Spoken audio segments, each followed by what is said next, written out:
Syartu sihhatil i'tikafi, syarat sahnya i'tikaf, wa innama yasihhul i'tikafu bi syartaini asasiyan. I'tikaf itu menjadi sah dengan dua syarat.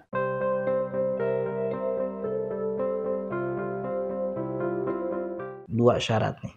Ini syarat nih seperti rukun ya. Jadi dalam hal ini Al-Fiqhul Manhaji menyebut syarat itu maksudnya adalah rukun. Jadi kalau nggak begini berarti ibadahnya nggak sah. Dan memang rukun sama syarat mirip, sama-sama sesuatu yang menjadi tatawaqqafu sihhatul ibadati alaihi, bahwa keabsahan ibadah tersandarkan kepada itu, syarat dan rukun itu. Jadi syarat di sini adalah rukun.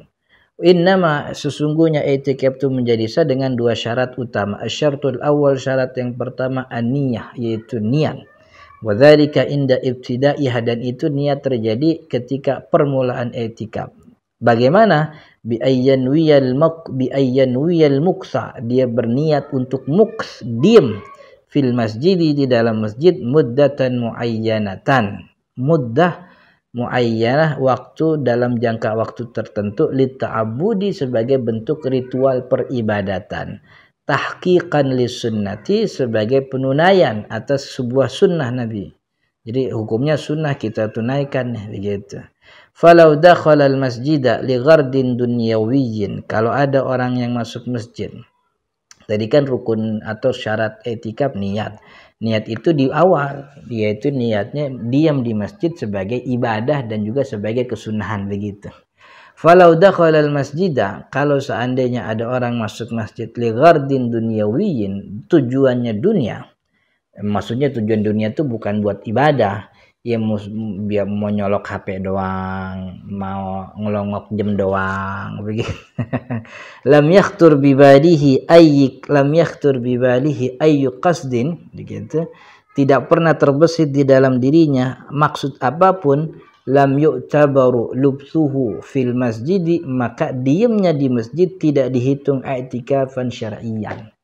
Masuk doang, ya kayak kebanyakan orang kan masuk nih, nongkrong, ngobrol, selonjoran, rebahan, buka HP. Dia diam di masjid, tidak disebut sebagai i'tikaf, nggak pakai niat.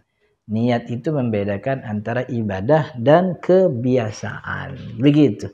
Jadi syaratnya harus pakai niat. Atsani asyaratu tsani, syarat yang kedua daripada i'tikaf, al-lubsu fil masjidi wa yanbaghi, yaitu diam di masjid. Diam, wa yanbaghi ayyastamirra al-lubsu, dan hendaknya atau harusnya untuk dia meneruskan atau dia memperlama diam di masjid, ila muddatin, sampai pada jangka waktu, tusamma fil urfi i'tikafan, yang disebut secara kebiasaan oleh orang-orang setempat sebagai i'tikaf begitu.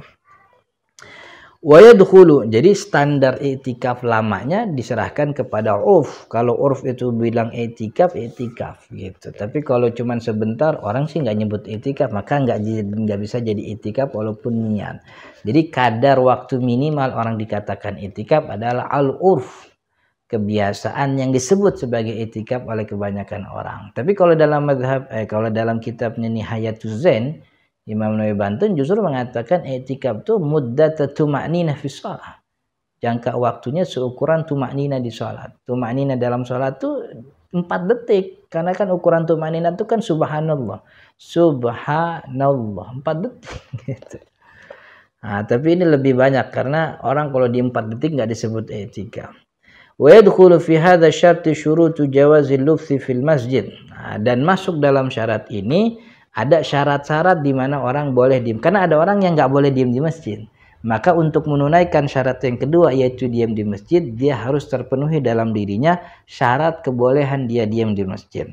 Apa syarat boleh diam di masjid? Yang pertama, at-taharatu minal janabah, bersih daripada junub. Wa taharatu minal haidi wan nifas, bersih daripada haid dan nifas.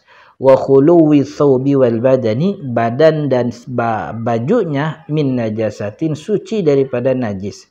Yuhtamalu alla yatalawwath bihal masjid, yang diperkirakan kalau itu ada najis, najisnya bakal mengotori masjid. Makanya badannya bajunya harus bersih untuk boleh dikatakan diem di masjid untuk jadi syarat sahnya i'tikaf.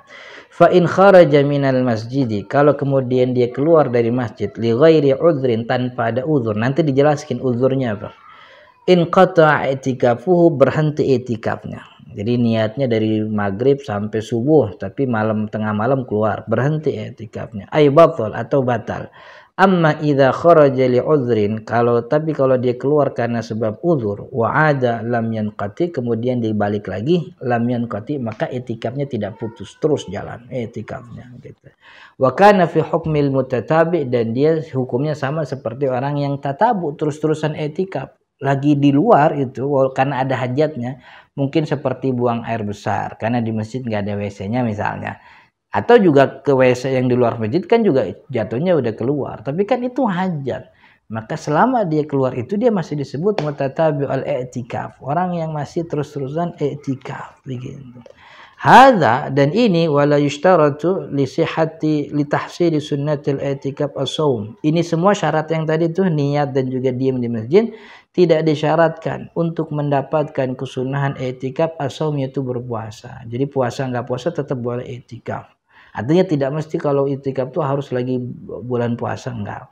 Walakin yusannu, tapi dianjurkan, disunahkan. Dianjurkan kalau mau i'tikaf lagi puasa, kalau lagi puasa i'tikaf aja begitu.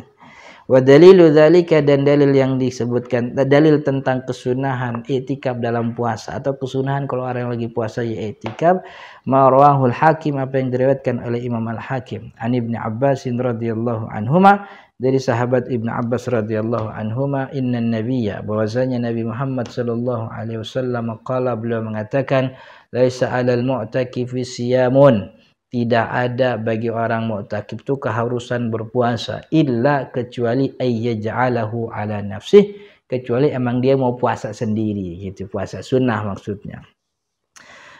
Al-i'tikaful mandzuroh, lalu bagaimana tentang i'tikaf yang dinazarkan, yang hukumnya wajib, di episode selanjutnya.